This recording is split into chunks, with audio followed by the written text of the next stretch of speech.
Afternoon.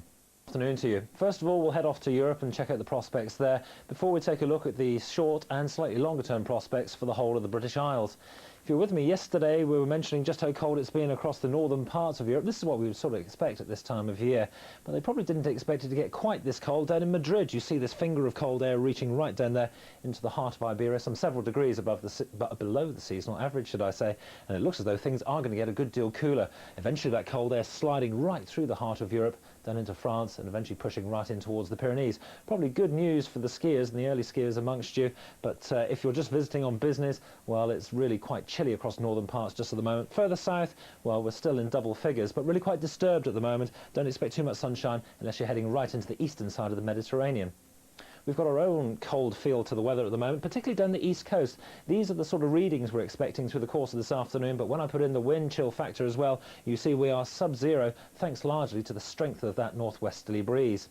Overnight, we don't really need the wind chill factor to get a sub-zero. There will be a widespread frost right down the spine of the country. That's good news for meteor watchers, but as you move towards the west, there's going to be more cloud and a bit more rain to go with it as well, so your chances there are pretty slim. That heralds a period of rather chilly nights, certainly until we move in to the start of next week, when I think things will get appreciably warmer.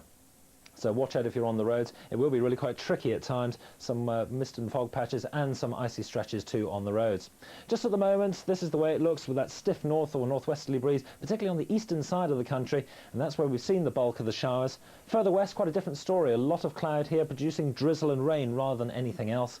And those winds, as I say, really quite significant feature down on the eastern side of the country, always that wee bit quieter over towards the western side of the British Isles. So for the afternoon, some dry weather across the spine of the country, showers towards the east, and that cloud and rain further towards the west. Wherever you are, I think it's going to feel pretty cool, whatever you're up to. If you're off to Wembley tonight, well, I think it's going to be a cold and clear night. Temperatures not much better than 4 degrees. Over the next couple of days, I think we'll find that shield of cloud and rain gradually sinking away down towards the northwestern corner of France. Still that bitter wind down the eastern coastal fringes of England and Scotland. Not a great deal of change on Friday either. This is the situation at the start of Thursday. This rain will gradually pull away, improving the conditions across Northern Ireland and perhaps northern parts of Wales too, but always those showers across northern and western parts of the British Isles. And as we move on through towards Friday, an improving situation with the wind just beginning to turn into the northeast, so perhaps driving those showers a little bit further inland across the eastern side of both Scotland and England, the brightest the conditions further towards the west. And as we move to the weekend, high pressure trying to build in, and it will certainly improve the temperatures across the north as the winds turn into the southwest. But I think you're going to have to pay for it with a fair amount of cloud, but further south, still pretty chilly and a bit misty to start the days.